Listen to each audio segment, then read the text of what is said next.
Good evening, everyone, and welcome to Robust American Love. My name is Karen Karbiener, and I am president of the Walt Whitman Initiative, a 501c3 nonprofit organization whose mission is to celebrate New York's literary legacy. We serve as an organizing center for cultural activism and poetry-related events, such as the one you're just about to enjoy. Please follow us on Instagram and Facebook and tune into our YouTube channel to explore more presentations in our Robust American Love speaker series. And if you like what we're doing, there are many ways to support our programs and initiatives. Please visit Support Us at our website to find a PayPal link and address for checks. We're fueled by our love of poetry, but we need you to sustain our programs, events, and initiatives.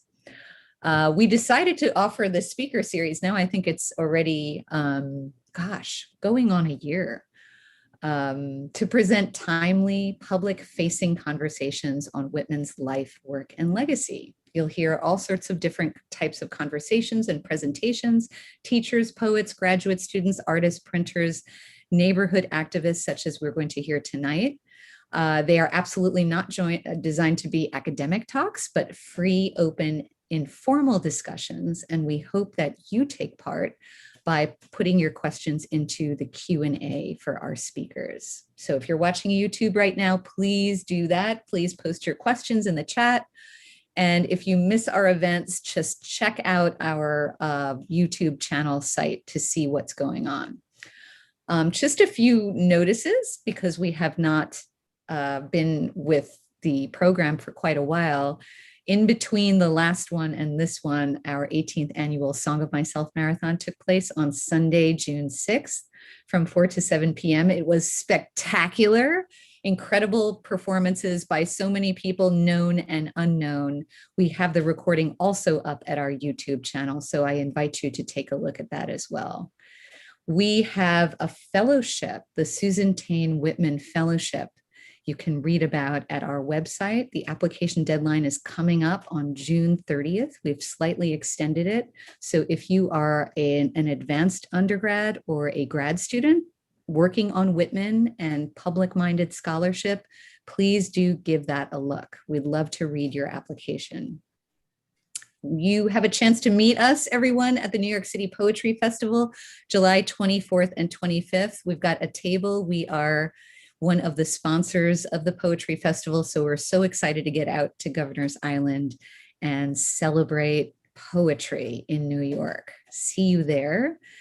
And if you are in New York, I will be doing a tour for Untapped Cities, an actual live tour, a pilgrimage to 99 Ryerson Street, the house that we're talking about today, on July 16th. So please go to the Untapped Cities website for info on that.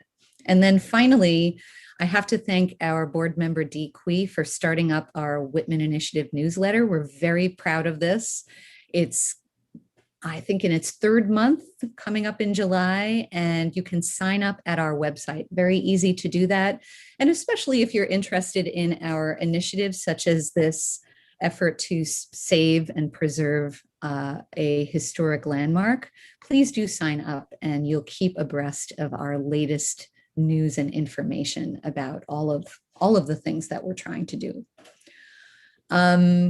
Next time I'll see you all is July 13th for Robust American Love, Cruising Daddy on the Street, I Ping the Body Electric, and Queer Artistic Lineages. So happy to have Tim Cusack, who's an old friend, and Patrice Miller on to talk about their new show.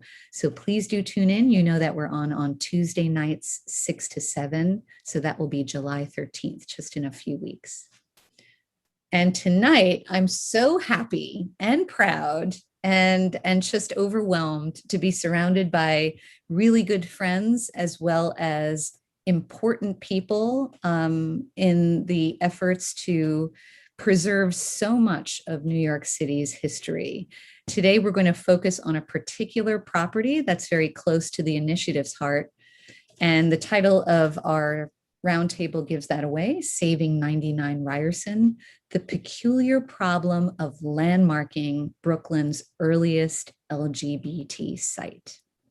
So the five of us have been working for almost 5 years now, petitioning, and also being rejected from the Landmarks Preservation Commission twice, to landmark Whitman's single standing house at 99 Ryerson Street in Brooklyn. It's in the Wallabout area of Brooklyn. It's the only extant residence of over 30 that Whitman lived in while he was in New York City.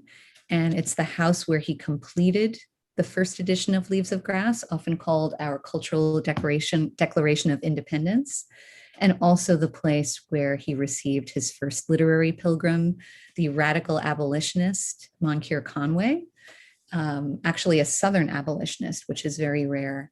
And also Ralph Waldo Emerson apparently came to visit Whitman here in December after writing him a very famous letter greeting him at the beginning of a great career. So Whitman received that famous letter while he was living at Ryerson. So all of this great stuff with Ryerson, why isn't it landmarked? Should it be? You're going to hear us talk about that today. And I want to introduce our panelists for the roundtable in alphabetical order, since everybody is so great. Ken comes first. Ken Lusbader is a co-founder and co-director of the New York City LGBT Historic Sites Project, an award-winning cultural heritage initiative that is documenting and memorializing LGBT place-based history in New York City. For almost 30 years, Ken has been a national leader in issues related to LGBT history, documentation, and historic preservation. Between 2007 and 2015, he served as Historic Preservation Program Officer at the J.M. Kaplan Fund, where he was responsible for U.S. and international grant initiatives. Prior to that, he was lead consultant for the Lower Manhattan Emergency Preservation Fund, which resulted in the conservation of in situ elements of the World Trade Center that are now integral components of the National 9/11 Memorial Museum. Between 1994 and 2002, he was the director of the New York Landmark Conservancy's Sacred Sites Program. Ken, it's such an amazing roster, and we've been working closely together on this. I'm just so glad to have you here. Thank you for coming to Robust American Love. Thanks for having me. And with Ken is the other co-founder and co-director of the NYC LGBT Historic Sites Project. We have Jay Shockley with us, retired in 2015 as senior historian at the New York City Landmarks Preservation Commission, where since 1979, how many years was that, Jay? 35 and a half. Oh my gosh, 35 and a half. He researched and wrote over 100 designation reports covering all aspects of the city's history. In 1993, he helped pioneer the concept of recognizing LGBT place-based history by incorporating it into the commission's reports.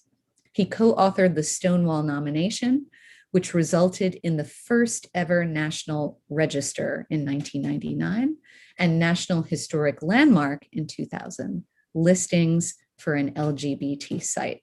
So it is absolutely no wonder that Jay was just named to Crane's New York 2021 list of notable LGBTQ leaders and executives. Congratulations, Jay, a well-deserved award. And we are so happy to have you here today. I'm so glad to be here. Thank you for inviting us. Okay, and along with Jay and Ken is our dear friend and fellow Whitman Initiative board member, Brad Vogel. Brad has worn many hats in his life. I've seen some of them. And Brad, you're wearing a hat right now, which is awesome too. Indeed. Brad used to be a lawyer, an attorney, still is a poet, preservationist, and sail freight agent, an advocate for designating Whitman's Leaves of Grass House a city landmark. And I think that's putting it mildly. I think Brad has really spearheaded this effort. He's integral to our efforts to getting in front of the LPC, the Landmarks Preservation Commission, and presenting the case for this house. So in addition to the great things that he's done for the city, he's the author of the poetry collection, Broad Meadow Bird, very proudly situated on my shelf right here, and was a finalist for the 2020 Erskine J. Poetry Prize. Brad brings poetry to life in original events, including the annual Dawn Reading in Canoes for the Brooklyn Book Festival coming up at the end of September, and New York City Poets Afloat, which is a micro residency and reading series aboard vessels in New York Harbor. He captains the Gowanus Dredgers Canoe Club. And if you don't know who they are, I urge you to go look at their website. Brad, good to see you. It is so good to see you and this whole crew. Happy Pride. Indeed, it's such a, and we are doing this presentation for Pride Month for various reasons, but really because this house is such a landmark. So I think what we'll do today, everyone, is we'll go in first through history and then update everyone with the activity with the landmarking campaign that we've tried to uphold. I think this meeting today is as much for us as it is for the audience. We have, with COVID, really put the efforts to preserve this house on the back burner. So we are delighted to speak with you today as a refresher for us as well as you. So we want to start from the basics, which means we invite the most basic questions and comments. And we also, of course, invite your ideas because we are facing now a regrouping and a hopeful new attempt to try to work with preserving this house. So I think the first thing that I'll do is I will share my screen and bring you to a slideshow that I've created. And let me just open this up for everyone. And I'm going to make the faces small so that I can see everything here. And I'm a Whitman scholar, so my way into this is I know a lot about the house and about when Whitman lived in this house and the importance of the house. So I wanted to just kind of present the basics, right? And show you some images, bring you into Whitman a bit. This list of 5 points here are basically the 5 biggest points that I can think of why this house should be saved. And number 1, as you can see here, as the home of Walt Whitman, America's first LGBT spokesperson and author of the country's first explicitly same-sex love poems, he wrote 2 different clusters of those, Live Oak with Moss and Calamus. The house qualifies as Brooklyn's earliest LGBT historic site, as well as a significant national LGBT landmark. So first and foremost, especially in Pride Month, we want to remember that significance of the house, that Whitman created some moving, groundbreaking poetry while walking to this house, while living in this house in 1855 and 1856. Just really quickly, and of course, you know, this is being recorded, so you all can always go back to this list on your own. Second point is that this is where he lived when he produced the first edition of Leaves of Grass. So Whitman is often recognized as America's poet, whatever that means, right? The father of free verse, because he exploded the idea of rhyme and rhythm being the most important and significant things in poetry. He's often called the poet of New York, Brooklyn's literary grandfather. So on a national and also a very local level around us here, he's extremely important. And that first edition of Leaves of Grass is the title of a work he would come out with 8 more times, a total of 9 editions. But that first edition, raw, radical, revolutionary, 12 unnamed poems, no author on the title page, on the front cover, on the spine. It just is a landmark publication. And that was produced, Whitman actually helped print it while he was living in this house, again, in 1855. Number 3 point, Whitman was not from money. The family moved around a lot, partly because the father was building Brooklyn and he was putting up houses. He was also an alcoholic and deteriorating through the late 1840s and 1850s.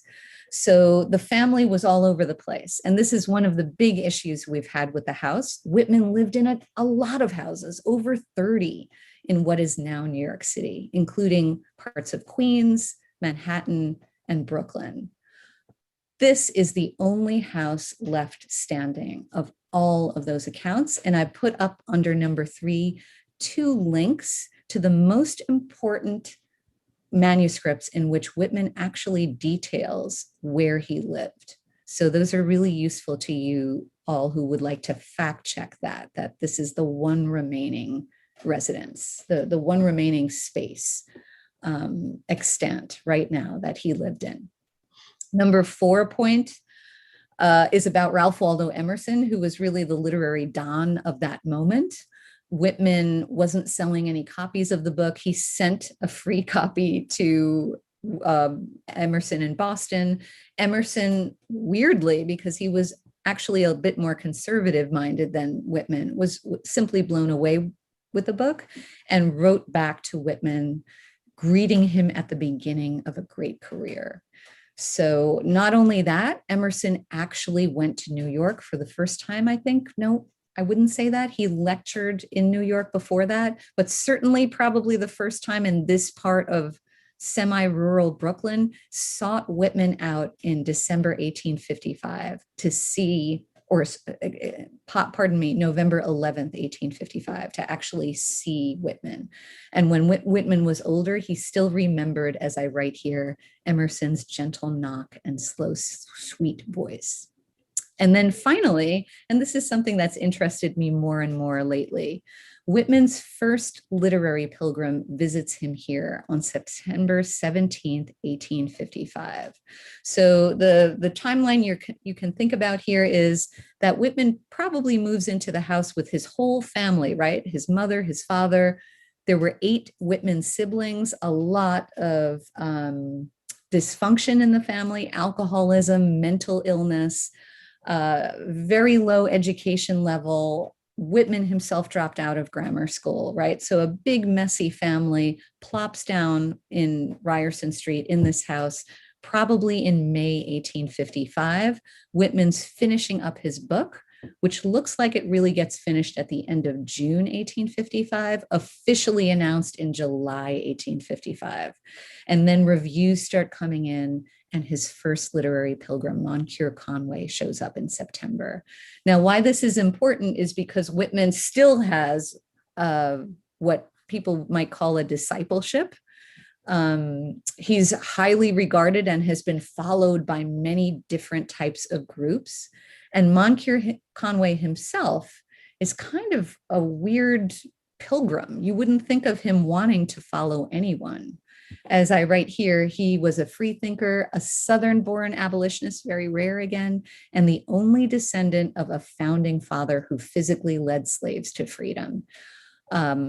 He read Leaves of Grass, couldn't get out of his mind. Again, first trip into Brooklyn to see this guy, and he even writes about it in a note to Emerson. I found by the directory that one Walter Whitman lived fearfully far out of Brooklyn nearly, on Ryerson Street, didn't even spell it right, and a short way from Myrtle Avenue. The way to reach the house is to go down to Fulton Street Ferry in Manhattan. After crossing, take the Fulton and Myrtle Avenue car and get out at Ryerson Street. It is one of a row of small wooden houses with porches, which all seem occupied by mechanics. And mechanics is kind of like a code word of the time for lower class or lower middle class. So this was very much a working class neighborhood, right? Just not something that, you'd find Hawthorne or Longfellow or Emerson living in. And the pilgrims that came down there were pretty much shocked by what they saw in Brooklyn, but I guess also maybe anticipating something different because the poetry was so different. Let me move ahead. And I have got a couple of slides here. These are actually Google Maps that I have up.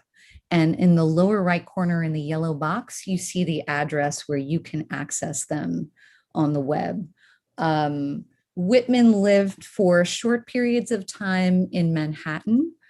And these residents were never homes, like his own homes. They were boarding houses. And he also probably boarded with some of the printers that he was working with earlier in his life when he was still not yet a teenager. So I point these out because he makes a list of all of the boarding houses with the names of the women who ran them. And you can see that on the left-hand side. And I've kind of tried to approximately show where they were. So again, from 1841 to 45, he was living in Manhattan, but this was always in a boarding situation, very temporary. And he's really a Brooklyn boy at heart, right? So next slide shows you just how much Walt moved around in Brooklyn. And you can see here, just giving you again a chronology, he's born in 1819 on Long Island. When he's just about 4 years old, Whitman Sr. sells the family farm and decides to go to Brooklyn. He hears there's a boom in building and he loves carpentry. So even though he's a farmer of many generations, he gives everything up to move his family to Brooklyn. And that really seals the deal for Whitman being an urban poet and an urbanite. So the earliest dates you see here are the earliest dates that Whitman lived there, 1823 on Front Street, really close to where the Fulton Ferry Landing in Brooklyn still is. And the numbers kind of break up around, you see 1833, number 9, 120 Front Street. They lived on Front Street again.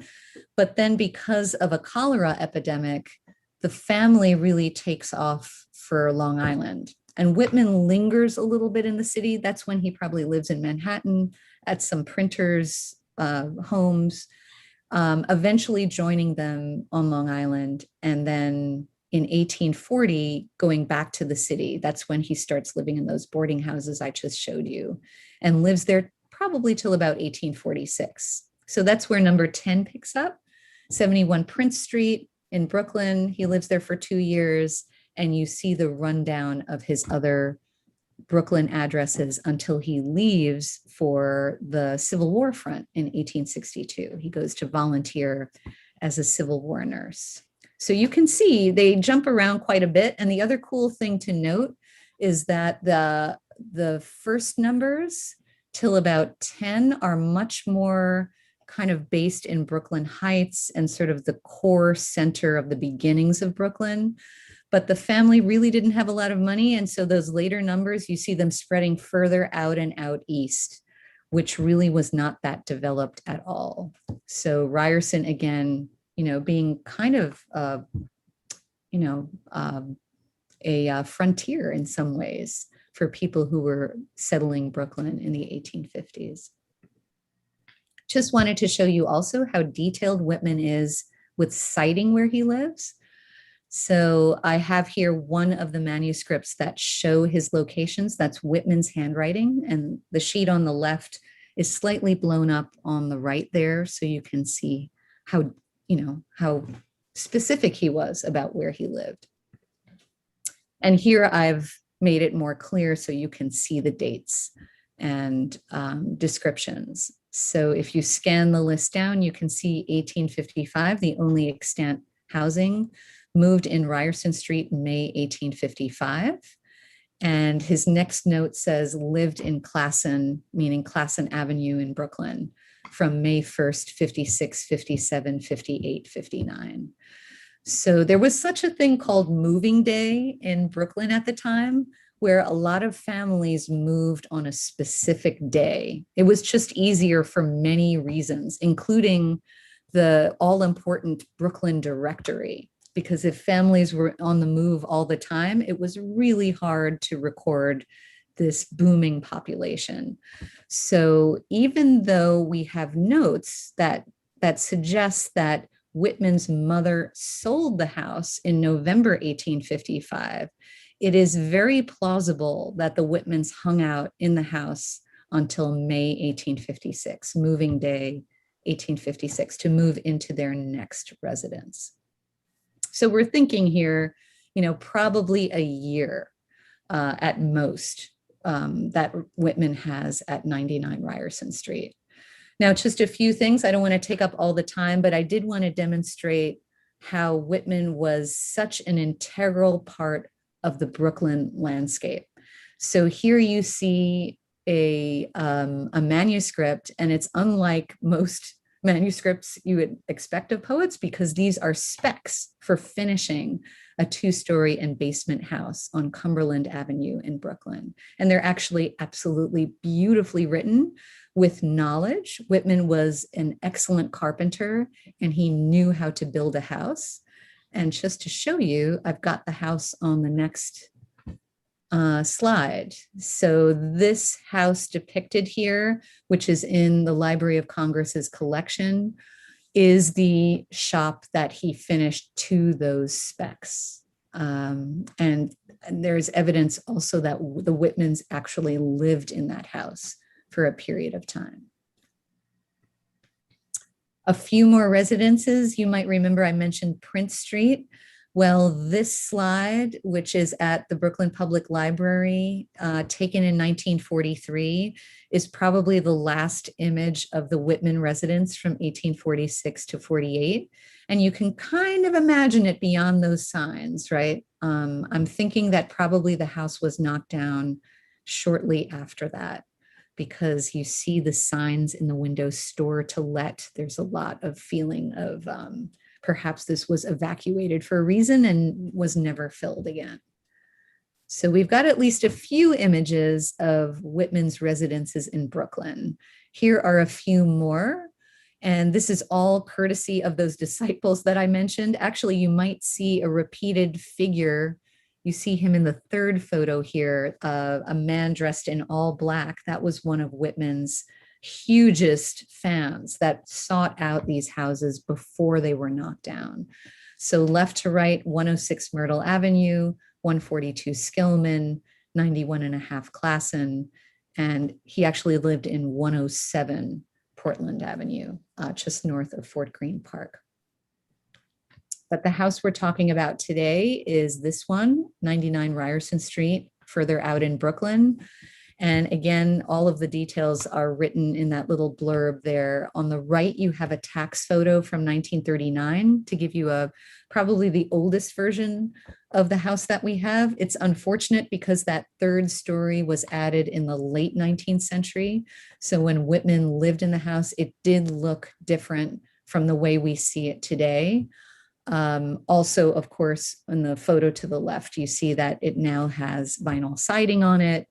You know, some of the historic details look like they've either been covered up or removed, but there are some signs of the building. And lucky me, I've actually been in the building several times, taking my students down to Ryerson Street for pilgrimages. So on the right, you see a group of students that were admitted by one of the friendly residents of the building who's standing there as well.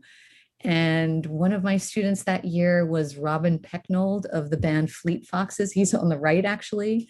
And our very beloved Greg Trupiano is center in the blue shirt. So he's just standing, seemingly basking in the glow of that threshold that Whitman and Emerson and others entered. And a real estate photo that I snapped up before it disappeared on the left shows a possible room that Whitman may have completed, Leaves of Grass. And what I love about this space is the huge floorboards. You just don't see them, and it's evidence of the enduring remnants of the building as Whitman may have seen them.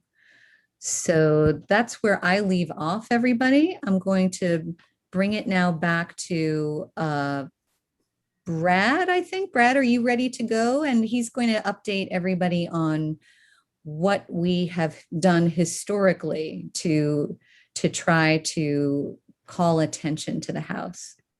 Yes, thank you so much, Karen. And yes, we will sort of fast forward up to present times, and the history we're talking about is stuff really from the past 5 years or so. So I am actually going to pull up just a very brief little PowerPoint here that illustrates a little bit of what we're talking about, or at least provides a touching off point for me to enlighten you as to what we have done collectively, but also hopefully a chance for everyone else on this Zoom to chime in if they remember certain factoids or certain parts of this, what has become a saga as we seek to landmark this very important site.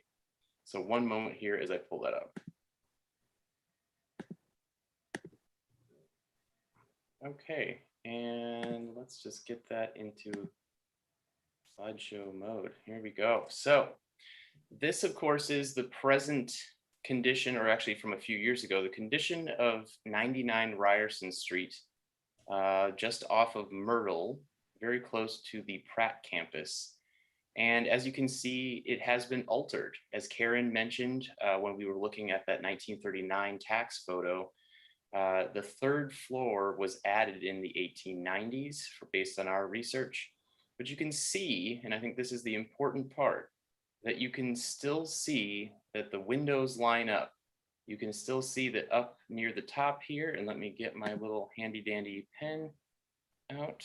You can see up here, the soffit is at an angle, meaning that the cornice is still underneath, and that cornice may well have simply been moved up rather than put in anew. And you can see down here, the trim around the door is also encased. And who knows what lies beneath this siding.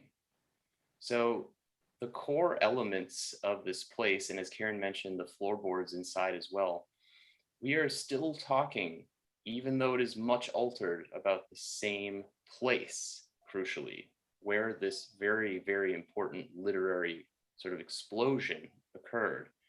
And I think that's important to remember, because as we went to the Landmarks Preservation Commission, I guess lots of us initially thought this would be easier. I think some of the seasoned veterans out there who had either worked at LPC or had really tried to navigate cultural sites through the Landmarks Preservation Commission system in New York City didn't think it was going to be a very easy fight. But I think the crucial part was people cared. People stood up from a wide variety of and wide range of walks of life and said, we live in New York City.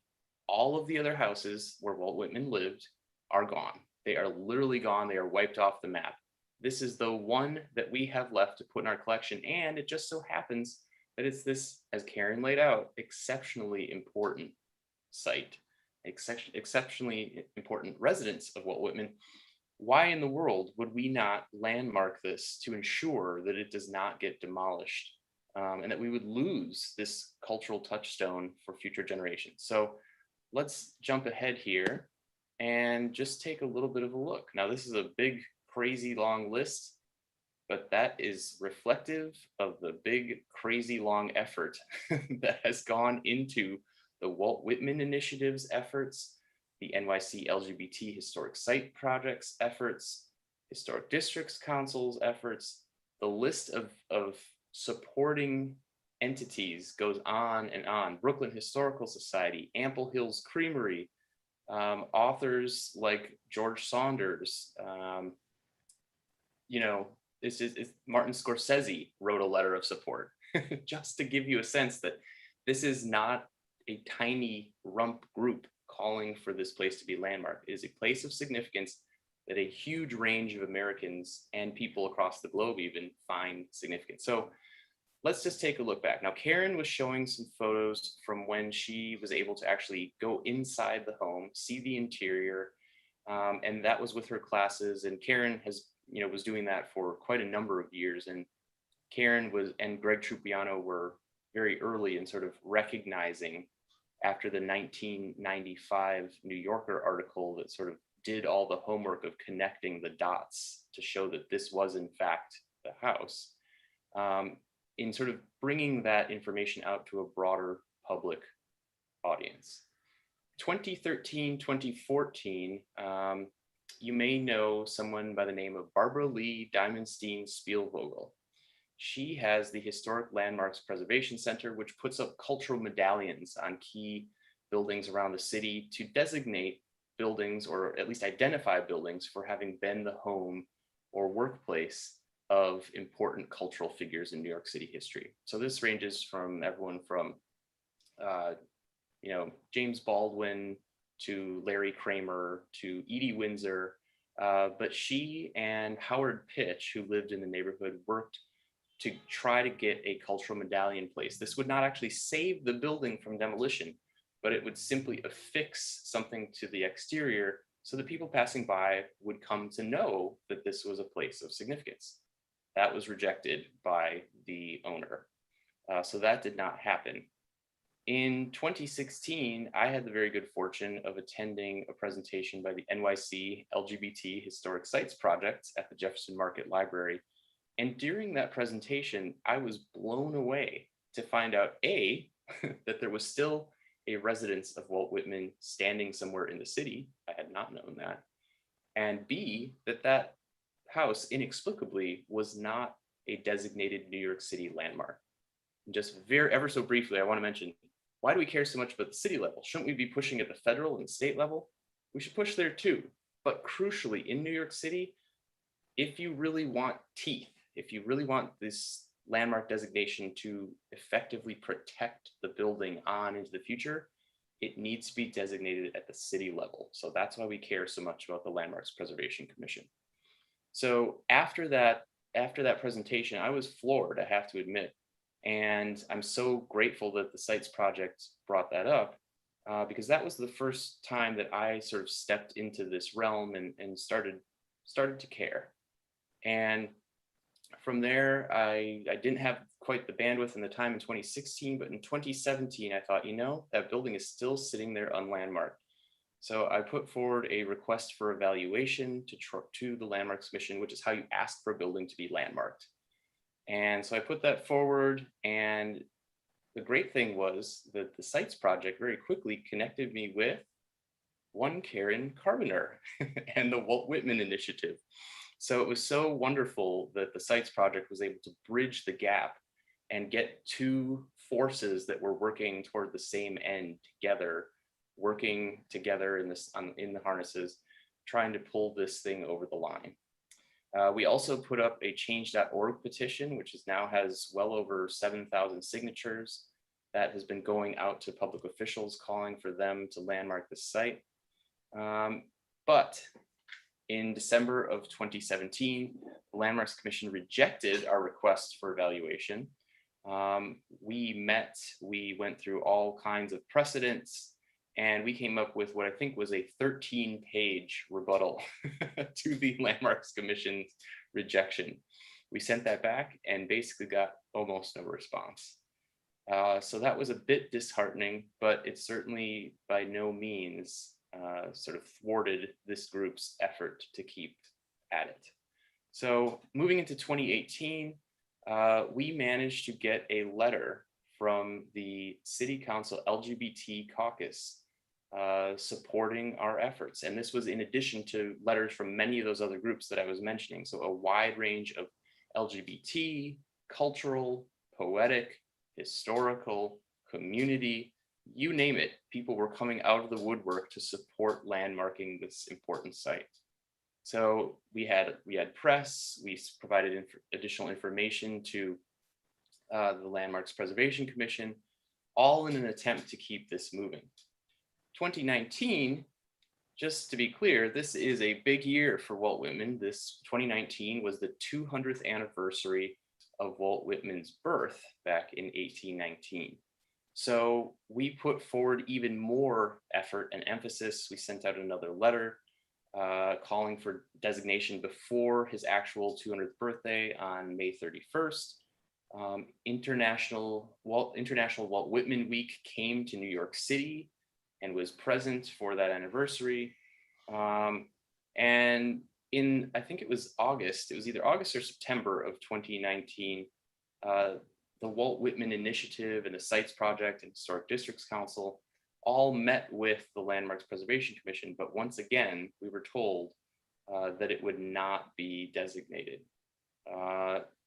We also advocated that summer, while the LPC was moving 6 other LGBT sites through the process towards designation, we showed up at hearings and said, why in the world are you not designating the Walt Whitman House? This is certainly the oldest that we know of LGBT site of significance in Brooklyn, and certainly one of the older ones in the city at large. So there was a lot. People did a lot of things. There were articles written, there were protests held, there were videos made, there were social media drives, the whole 9 yard, everything that one should do or a group should do to try to get something designated was done. Late in that year, we did get the New York Times to cover the story, which was helpful in some ways. But that brings us up to the pandemic. The pandemic, as Karen indicated at the top of the show, has certainly put this on the back burner given the sheer volume and number of other pressing concerns across our community and in individuals' lives. But that does not mean that the whole effort stopped.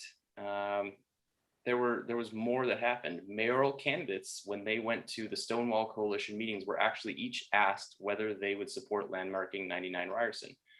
I have not reviewed all of the answers as I was not able to attend all of those meetings, but the ones I attended, the answers were a bit evasive and slippery, I must say, and not necessarily very indicative of how a mayor might come down on the matter.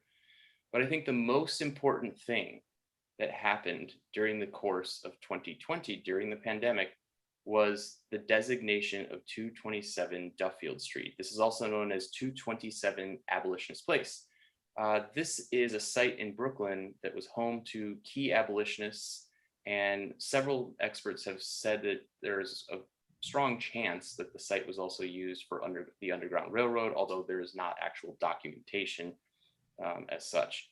But that building, which had languished and activists had been pushing to designate that as a site related to abolition, anti-slavery, Black history in Brooklyn, that site finally made it over the hump, in large part because of Black Lives Matter, if you ask me.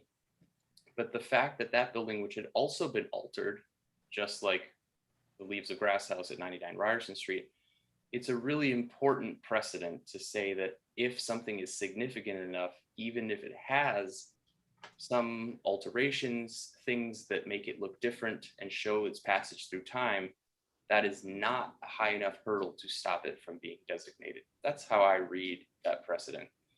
But I think that takes me up to relatively close to the present. And I think it's key for all of us out here to recognize just how much effort has already been expended in an attempt to designate this house. And I hope that if it does nothing else, it at least raises the profile, raises the significance of the home that much further, because it shows that people care. People are willing to spend time on their weekends, in their evenings, whenever they can, working to push this. And that means that the building has value. This is just a very quick glance at some of the folks, since this is in fact primary election day. Take a look at some of the political figures who signed a letter of support for designation. You see some that might be a bit familiar. All of these folks, I think almost every one of these folks has either moved into a different role or is term limited. I could be incorrect on that, but I know most of them are. And what we need to do really, I think, and we can get into this further later, is really think about what we do once there's a new political paradigm in place after the election today and the election in November.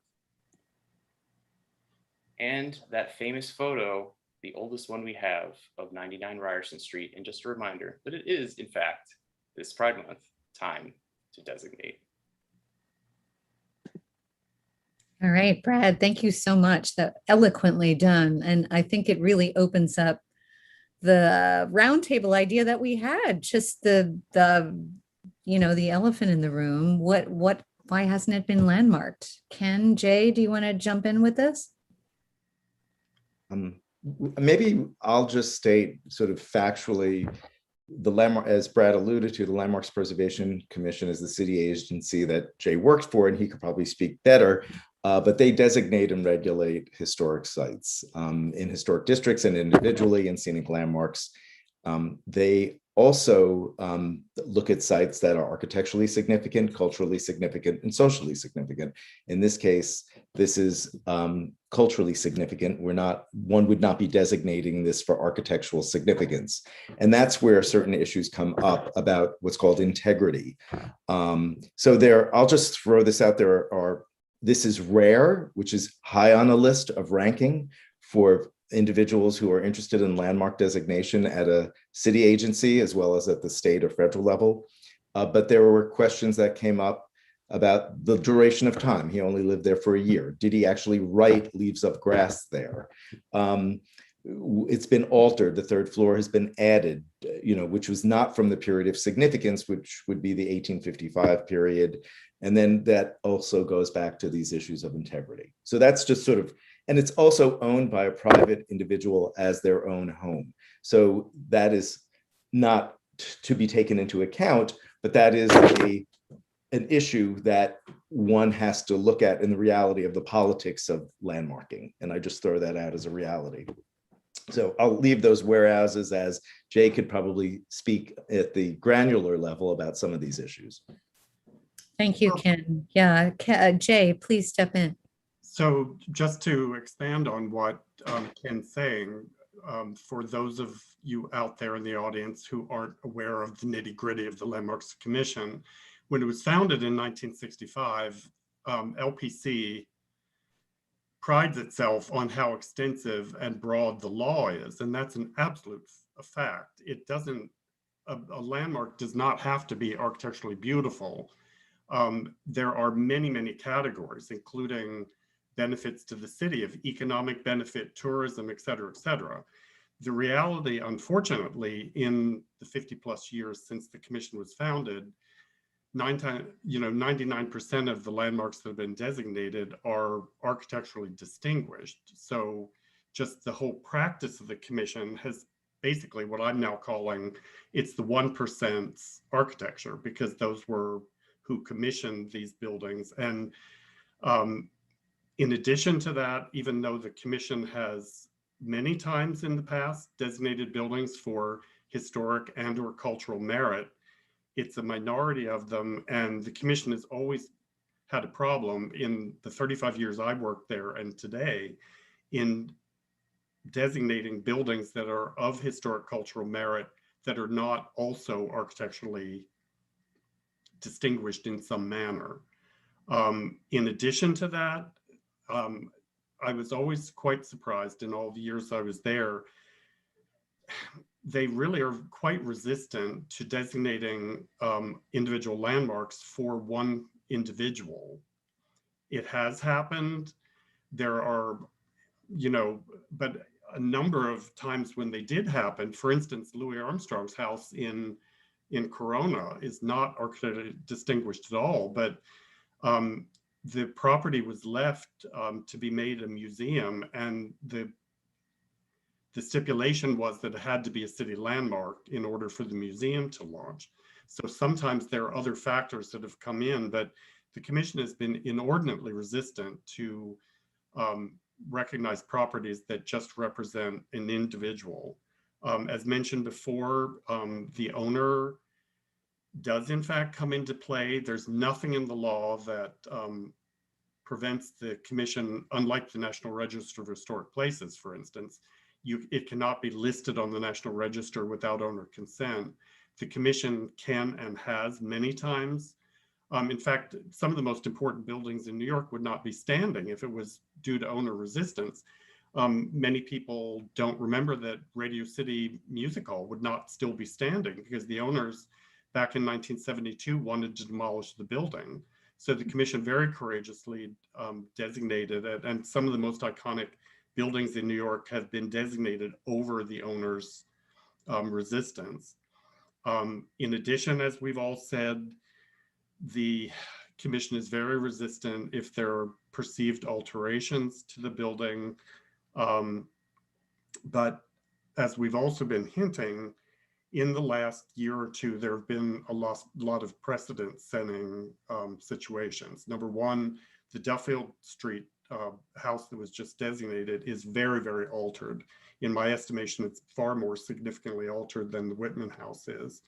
And for that matter, in the 6 LGBT landmarks that the commission did, the James Baldwin house falls under the category that people in preservation might call ugly, as is the Stonewall Inn. Is not architecturally distinguished, but both of those buildings were already in historic districts. The commission almost took an easy way out that of the 7 LGBT landmarks that there are now, including Stonewall and the 6 that were done as a group, 6 of the 7 were already in historic districts, so it didn't mean any new regulatory anything. And the last one, which was the Women's Liberation Center, was a very cute little firehouse from the 19th century that was, that they found architecturally pleasing. So just 2 things that I'd like to throw into the mix before we have the roundtable discussion. Ken and I, during the COVID year, participated in several national preservation conferences, and the hottest topic in preservation of the last year or 2 is it is now time for all minorities and everybody that lives in this country should be represented by recognition and historic preservation. And it's a very, very, very hot topic. And the recognition of that is all minorities communities are not necessarily going to have architecture of the 1%. They're going to have altered properties. The integrity issue is always going to come into play. And it's time that national standards of preservation and recognition should be altered to reflect everybody's history. And as Karen said at the beginning of her presentation, this is a working class neighborhood. It was a working class house that represents Whitman and his family. And alterations happen in working class neighborhoods. And in addition to that, the Landmarks Preservation Commission came out with an equity statement this past year, apparently at the urging of the mayor, particularly after the Black Lives Matter movement. And so that is another,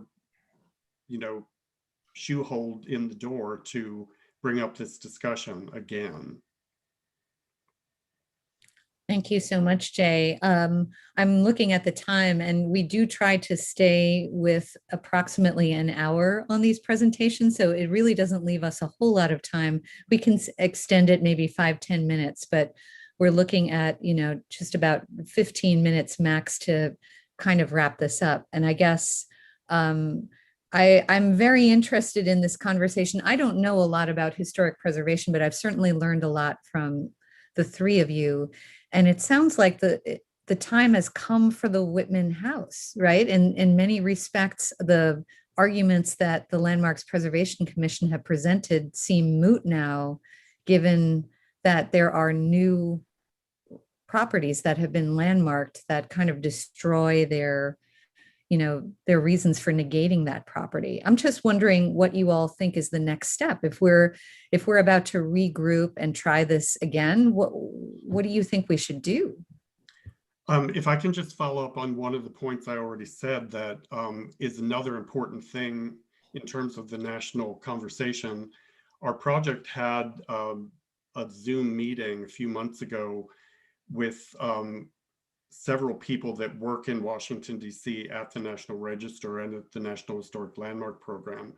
And that was really eye-opening even for us, because the thing that it focused down, all of our discussion so far has been about this house, the Ryerson Street house, how it fits in Brooklyn's history and New York's history.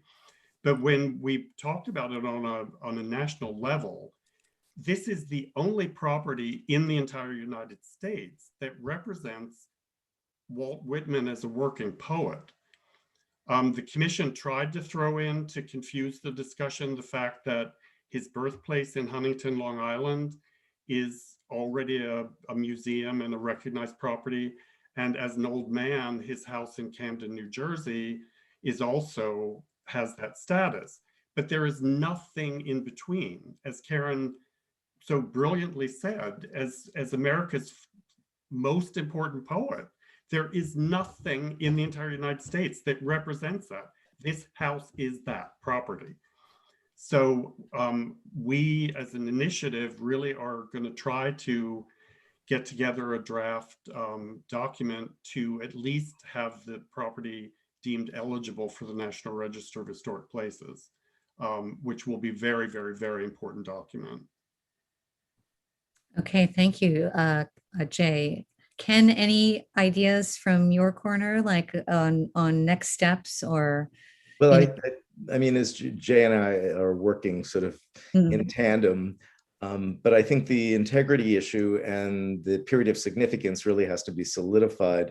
I mean, one of our colleagues at the State Historic Preservation Office says, you know, would the person go back to the house and recognize it on the outside? And one could say, sure, Walt Whitman would go back to 99 Ryerson Street, walk down the block and say, yeah, there's the house. Oh, so they added a roof, you know, a third floor.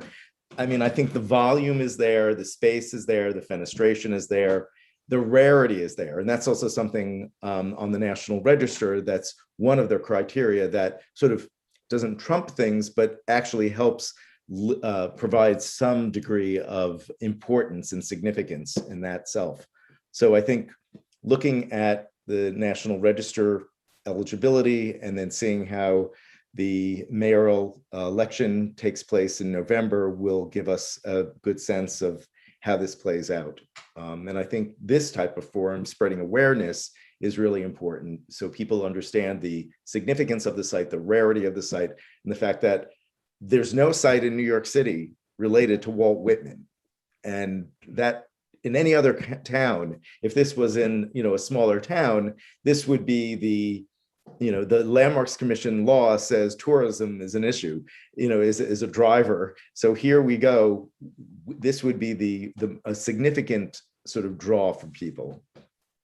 Thank you, Ken. I've been teaching a class called Whitman in New York for 21 years at Columbia. And the reason that I teach a class called Walt Whitman in New York is because New York made Whitman great and vice versa. They have an integral relationship. And I started taking people to the house because this is the one proof of it, right? And it's a very humble proof. It's not the same as going to the old man's up in Lenox, Massachusetts, right? This is an example of how poetry can come from anywhere.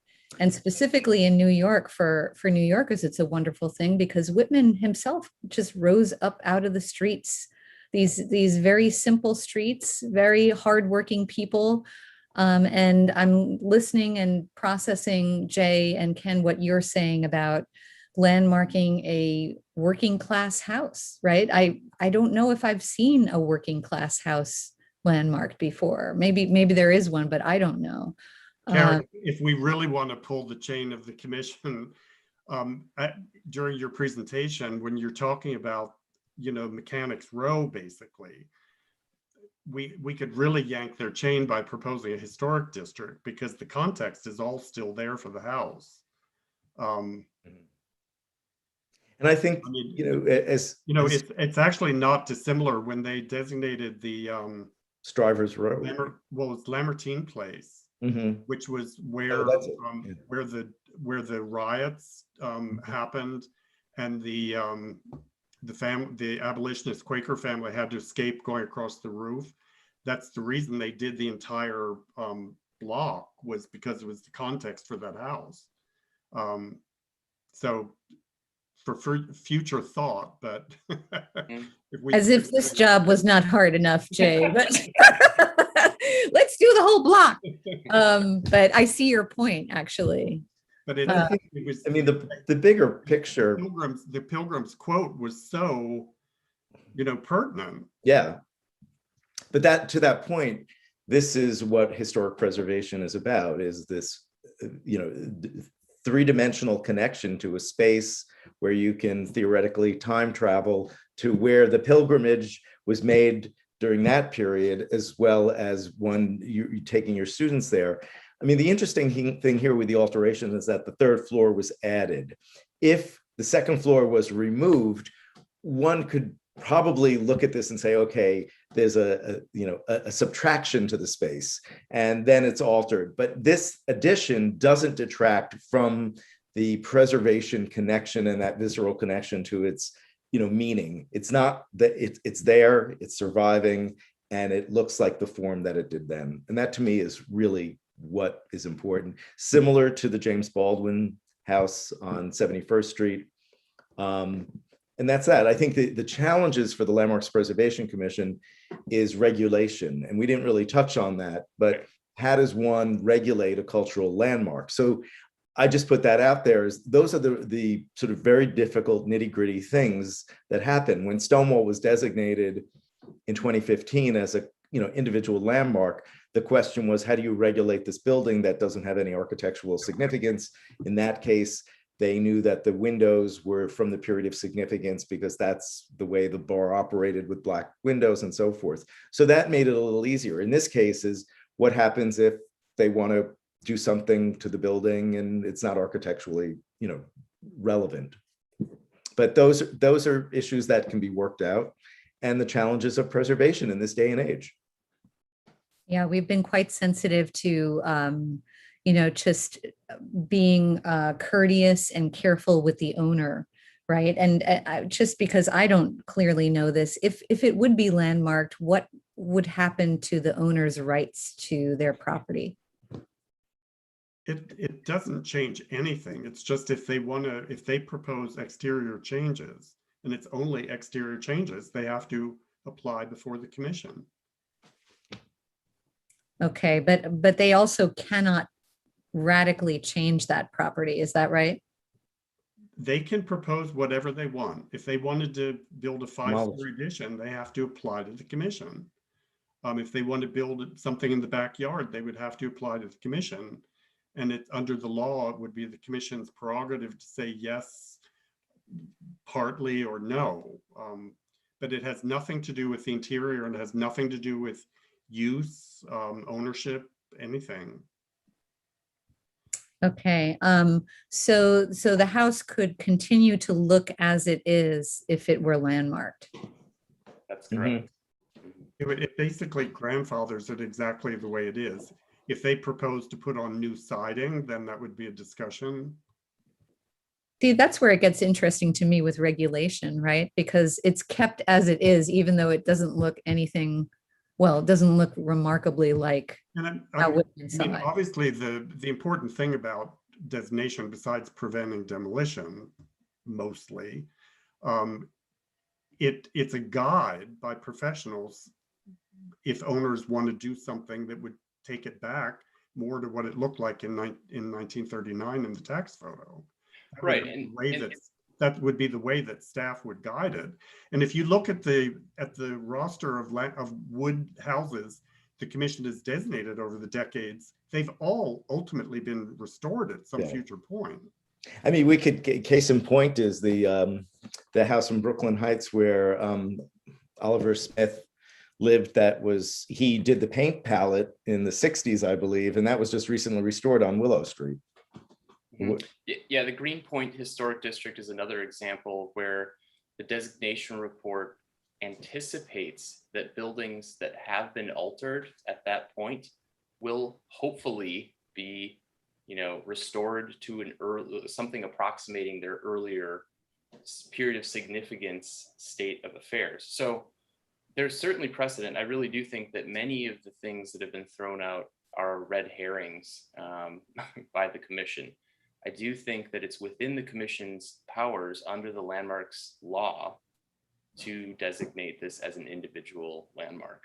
I think what we're missing is the will and a sense of stewardship at the city level for this very important part of our city and LGBT and New York state history.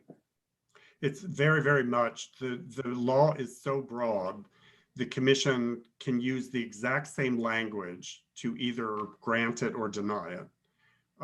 And that's what we've been getting so far. But when we responded to the integrity issues in that letter, we were throwing the same language right back at them and proving that the house has a lot of integrity. Mm-hmm. And I just want to add one thing. It's Brooklyn's earliest known LGBT site. Hopefully we will find earlier ones. not to, And not to, if we find the place of execution in Brooklyn. right, right. Excellent. Thank you, guys. So any last words, I guess, about what the next stages are for us, and also about what our listeners might be able to do? Well, my hope is that people who are tuning in this evening or watching this at a later date will sign up for the Walt Whitman Initiative's newsletter, because I think that's going to be a crucial place in the next couple of months here, especially as the city's political situation sorts itself out after the elections. That's going to be the place where you will find out about what action steps to take. If you need to sign a petition, if you need to show up for a rally, if you need to write a letter, whatever the action step might be, or if you need something blasted out on social media to help advance the cause, that is going to be the chief way where you find out what to do. So I would encourage you to sign up for the Whitman Initiative's newsletter. Thank you, Brad. And that's really easy to do, right? Just on our front page, you will find a way to do that. And I want to add here too, if there are people out there that are very concerned and have ideas, we can also be reached directly by the email walt@waltwhitmaninitiative.org. And of course, I think we put the NYC LGBT Historic Sites Project's website in there. Jay and Ken, any words on how your organization or you might be reached by people who are motivated to help? Well, you could write to us at info@nyclgbtsites.org, or go to our website, which is nyclgbtsites.org, or follow us on social media. Our handle is @nyclgbtsites. Which we do, because we love you guys and really appreciate the partnership and the support that you've always given us for what we do. We love what you are doing in turn. And I just want to respond to Brad during his presentation for thanking us for putting you in touch with him. We only met you because you showed up at one of our presentations and identified yourself as a Whitman scholar. So. Yeah, right. I remember that was an early meeting, and I went with Greg Trupiano. I said to Greg, we've got to go to this meeting. This sounds like an important thing. And I did have Ryerson on my mind, but and then we didn't talk about FAFSA at all, but that was that tangential connection at Bleecker Street, right? Which is an associated Whitman site, which people should know about. He didn't live there, but he definitely went there near the corner of Bleecker and Broadway, 647 Broadway it is, and it still stands. I think the shop is now empty, or Hans, I guess, is above it. And that's also been a very important site for us. But I think Ryerson, with its incredible history, and I'm so glad you all mentioned the national component of the history, right? That this is just an important LGBT historic site for the nation, right? For this poet, this absolutely, yeah, this gay poet who celebrated same-sex love. This is where everything crystallized remarkably. This house that still stands in Brooklyn. And its relevancy is so pertinent. I mean, just the recent dedication of the AIDS Memorial a few years ago, where that's used. So this is a very relevant historic person that plays a crucial role in our lives. Thank you so much, Ken and Jay from NYC LGBT Historic Sites. Do you all have anything that you need to add? Are you doing something fun? You must be doing something fun. You want to put in a plug for some event? Well, I don't know if this group would be interested. Jay and I are going to be participating with Preservation Buffalo Niagara next week to talk about LGBT sites in the in the Western New York connected to LGBT sites in New York City. So we're proudly touting all of a sudden media, which always happens in June. Ken was just on CBS last week. I'm going to be on ABC this weekend. And of all the crazy things, the Mets baseball team in the stadium is showing a map that Ken and I did. That's a tour around Stonewall. They're showing it at the stadium. Wow, you've hit the big time. Big- Well, we appreciate you both being here. And Brad, thank you so much for coming out also. Do you have anything to add? Is there something, I'm sure you're doing something fun. Oh, there's all sorts of things in the mix, but the one thing I really would have pitched was actually just last night, which was our Pride paddle with the Gowanus Strutters Canoe Club, which was a great success. Wonderful weather and a great crew. And the mulberries we found out along Gowanus Bay are very ripe. Wow, just beautiful I've done it, so I know how beautiful and amazing it is to see New York from that different angle. So the Gowanus Dredgers, please do look them up.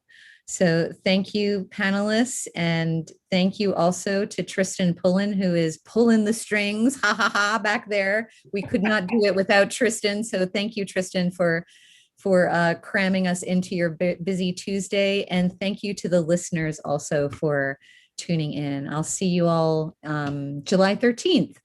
And please sign up for that Whitman newsletter and keep in touch. Good evening, everyone. Thank you so much, everyone.